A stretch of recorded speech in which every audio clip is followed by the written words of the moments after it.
ताजमहल के नीचे क्या मिलेगा आपको? नहीं, हम खोद के देखेंगे क्या मिलेगा। तो क्या मैं भी खड़े होकर कह दूं कि देश के प्रधानमंत्री मोदी जिस घर में रहते हैं उसके नीचे भी मस्जिद है, खोदी जाए? भारत का मुसलमान किराएदार नहीं है, हिस्सेदार है। आज हमारे वतन अजीज में, हमारे मुल्क भारत में हर चीज को ये इल्जाम लगा दिया जाता है कि ये हुआ तो मुसलमानों की तरफ से हुआ, अगर ये गलत हुआ तो मुगलों की वजह से हुआ। हम उनको बताना चाह रहे हैं, बीजेपी और आरएसएस के लोगों को, मैं सूरत की सरजमीन से देश के प्रधानमंत्री नरेंद्र मोदी को यह पैगाम देना चाहता हूं और ये बात साफ और वाज़ेह तौर पर कहना चाहता हूं कि कहा जाता है कि मुगलों की बात करते हैं। अरे भारत का मुसलमानों का मुगलों से कोई ताल्लुक नहीं है, याद रखो।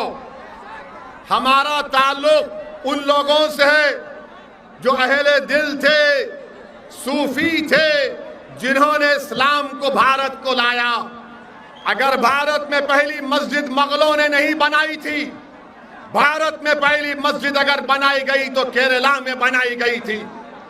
वो बादशाह थे, बादशाह दीन का नहीं होता, आलिम दीन का होता है। सूफी जो होता है उसका ताल्लुक दीन से होता है। मगर बीजेपी मुगलों को मुसलमानों से जोड़कर कहती है नहीं, वो 600 साल पहले ऐसा हुआ था, 500 साल पहले ऐसा हुआ था, 450 साल पहले तोड़ी गई, अब हम उसमें खोद के देखेंगे।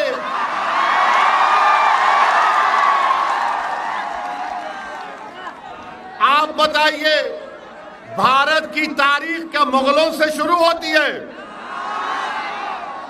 भारत, ये जो भारत बना, अगर कोई संगी आपसे कहेगा, कोई अगर मुसलमानों का दुश्मन आपसे कहेगा कि आज मुगलों की वजह से ऐसा हो रहा, तो उनसे पूछना भारत कैसे बना।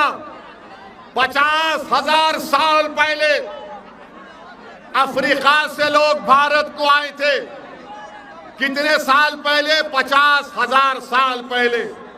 40,000 साल पहले ईरान से किसान आए थे। 30,000 साल पहले स्टीप से लोग आए थे, स्टेप से लोग आए थे। इसके बाद लोग आते गए तो भारत बना। मगर बीजेपी को अगर कोई नजर नहीं आता, खाली मुगल नजर आता है इनको। अब आप बताइए कि क्या बादशाह अशोका ने लोगों का कत्ल नहीं किया? बादशाह अशोका ने हजारों लोगों का कत्ल किया। बोलो आरएसएस वालों, अशोका के बारे में तुम्हारी राय क्या है? क्या यह बात सच नहीं है कि पुष्यमित्रा ने बुद्धों की मंदिरों को तोड़ा? इसकी बात क्यों नहीं करते बीजेपी और संघ परिवार के लोग? मगर बोलेंगे नहीं, ताजमहल के नीचे जाकर देखेंगे। ताजमहल के नीचे क्या मिलेगा आपको? नहीं, हम खोद के देखेंगे क्या मिलेगा। तो क्या मैं भी खड़े होकर कह दूं कि देश के प्रधानमंत्री मोदी जिस घर में रहते हैं उसके नीचे भी मस्जिद है, खोदी जाए?